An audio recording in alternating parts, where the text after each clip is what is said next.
हम हिमाचल में आए हैं, हम हिमाचल में आए हैं। हम अपनों के कानून है जो रिज पे 3 आदमी को खड़े नहीं होने देता, वो कौन सा कानून है बता दीजिए, हम चले जाएंगे। हम हमारा अभी देश आजाद हो गया कि गुलाम हो गया? ये तो डेमोक्रेसी का आप खत्म कर रहे हो हमारे देश की। जाएंगे हम सुप्रीम कोर्ट थोड़ा जाएंगे। कोई बात नहीं, आ जाने दो जो आता है। आर्टिकल 19 हमें फ्रीडम देता, हम कहीं भी अपने विचार रख सकते हैं, खड़ सकते हैं। अगर हमारा कोई वायलेशन है तो बताइए आप।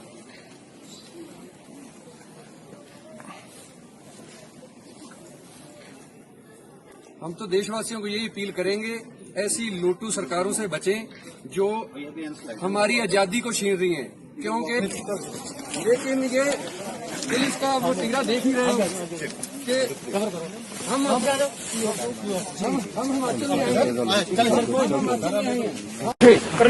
आदमी थे, आराम से खड़े हुए, हमने कोई नारा नहीं लगाया। हाँ, और आराम से चले,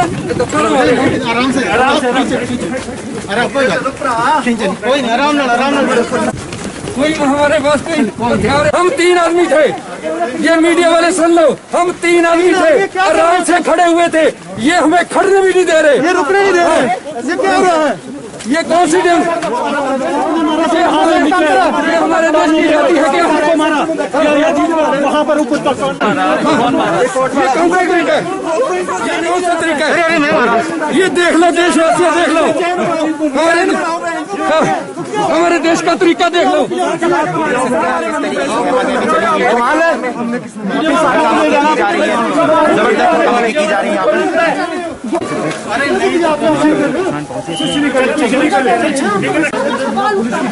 देख लो आप,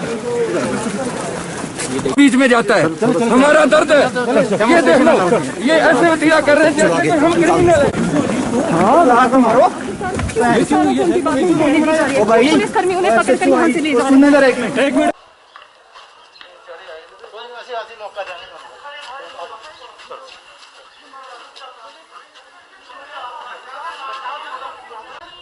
ये कार्रवाई जिस तरह से बुजुर्ग हैं उनको धक्का देके बिल्कुल मीडिया वालों को भी धक्के दिए, किस तरह से इन्हें देखते हैं कि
देखो जी, पूरे देश ਦੀਆਂ कैपिटल्स ਤੇ यूनिट टेरेटरी ਅਸੀਂ कवर कर रहे हैं जी, ਤੇ ਇਹ ਸਾਡੀਆਂ ਜਾਰੀ ਰਹਿਣਗੀਆਂ ਜੀ। ਇਹ ਸਰਕਾਰ ਸਾਡੀ ਸੱਚ ਦੀ ਆਵਾਜ਼ ਨੂੰ ਦਬਾਉਣਾ ਚਾਹੁੰਦੀ ਹੈ, ਬਟ ਅਸੀਂ ਦਬਾਂਗੇ ਨਹੀਂ, ਚਾਹੇ ਉਹ ਸਾਡੇ ਤੇ ਜਿੰਨੇ ਮਰਜ਼ੀ ਪਰਚੇ ਪਾ ਦੇਣ। ਉਹ ਸਾਨੂੰ ਉਸ ਗੱਲ ਦੀ ਕੋਈ ਪਰਵਾਹ ਨਹੀਂ। ਅਸੀਂ ਕਿਸਾਨ ਅੰਦੋਲਨ ਦੇ ਨਾਲ ਹੈ ਤੇ ਕਿਸਾਨ ਅੰਦੋਲਨ ਜਿੱਤੇ ਬਿਨਾ ਵਾਪਸ ਨਹੀਂ ਆਏਗਾ।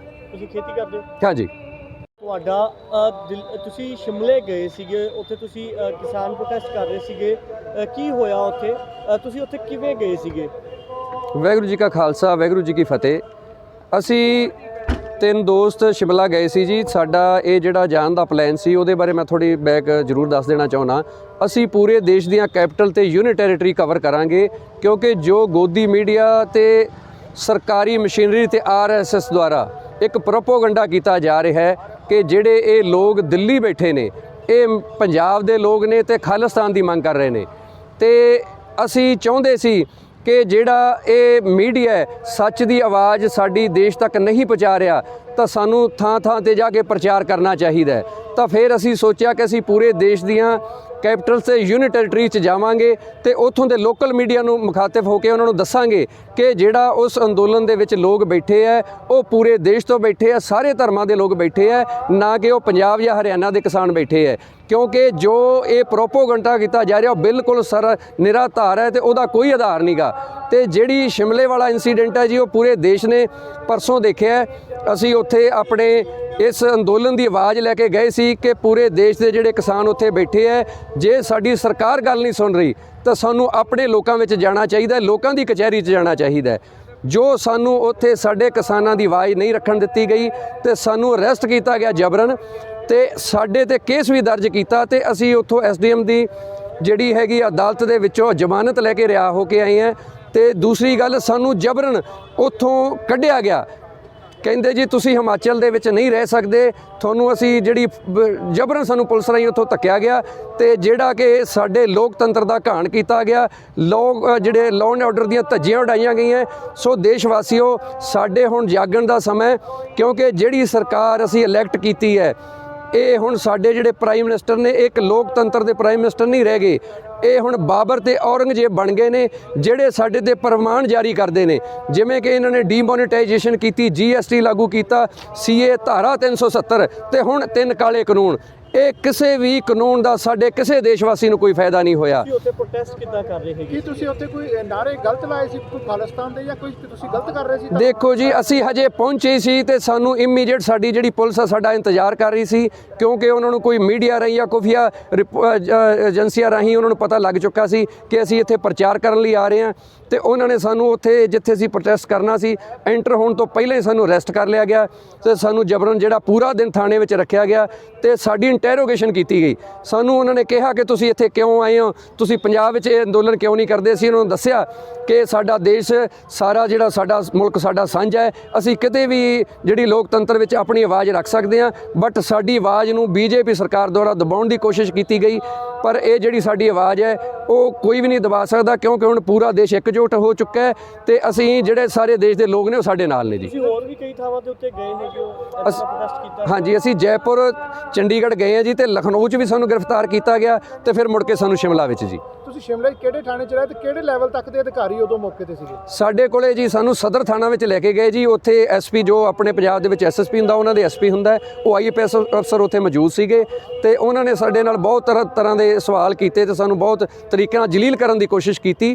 ਪਰ ਇਹ ਮੈਂ ਸਾਰੇ ਮੀਡੀਆ ਤੁਹਾਡੇ ਰਾਹੀਂ ਦੱਸ ਦੇਣਾ ਚਾਹੁੰਦਾ ਕਿ ਦੇਸ਼ ਦਾ ਕਿਸਾਨ ਆ ਜਿਹੜਾ ਜਾ ਚੁੱਕਾ ਹੈ, ਇਹ ਹੁਣ ਦਬਣ ਵਾਲਾ ਨਹੀਂ ਹੈ ਨਾ ਸਰਕਾਰੀ ਜਿਹੜੀਆਂ ਏਜੰਸੀਆਂ ਦੇ ਡਰਾਵਿਆਂ ਨਾਲ। ਤੇ ਸਾਨੂੰ ਹੁਣ ਵੀ ਕਈ ਤਰ੍ਹਾਂ ਦੀ ਏਜੰਸੀਆਂ ਦੇ ਫੋਨ ਆ ਰਹੇ ਨੇ ਕਿ ਤੁਸੀਂ ਕਿੱਥੇ ਹੋ, ਅਗਲਾ ਤੁਹਾਡਾ ਪ੍ਰੋਗਰਾਮ ਕੀ ਹੈ। ਬਟ ਅਸੀਂ ਪੂਰੇ ਆਪਦੇ ਦੇਸ਼ ਦਾ ਜਿਹੜਾ ਅਸੀਂ ਬੀੜਾ ਚੁੱਕਿਆ ਜਾਣਦਾ ਉਹ ਅਸੀਂ ਕਰਕੇ ਪ੍ਰੋਗਰਾਮ ਫੇਰ ਹਟਾਂਗੇ, ਅਦਰਵਾਈਜ਼ ਨਹੀਂ। ਪ੍ਰਚਾਰ ਕੀ ਕਰ ਰਹੇ ਹੈਗੇ? ਅਸੀਂ ਲੋਕਾਂ ਨੂੰ ਦੱਸ ਰਹੇ ਹਾਂ ਕਿ ਜਿਹੜਾ ਅੰਦੋਲਨ ਹੈ ਇਹ ਇੱਕ ਸ਼ਾਂਤਮਈ ਅੰਦੋਲਨ ਹੈ, ਇਹ ਇੱਕ ਇਦਾਂ ਦਾ ਅੰਦੋਲਨ ਹੈ ਜਿਹੜਾ ਕਿ ਸਦੀ 'ਚ ਵਾਰ-ਵਾਰ ਖੜਾ ਨਹੀਂ ਹੁੰਦਾ।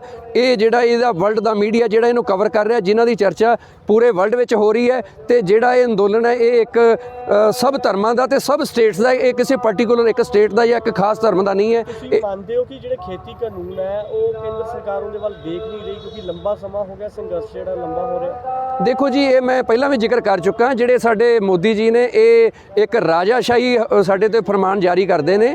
ਇਹ ਇੱਕ ਹੰਕਾਰੀ ਹੋਈ ਸਰਕਾਰ ਹੈ, ਅੰਨੀ ਤੇ ਬੋਲੀ ਸਰਕਾਰ ਹੈ, ਜਿਨ੍ਹਾਂ ਨੂੰ ਲੱਖਾਂ ਲੋਕ ਸੜਕਾਂ ਤੇ ਬੈਠੇ ਨਹੀਂ ਦੇਖ ਰਹੇ।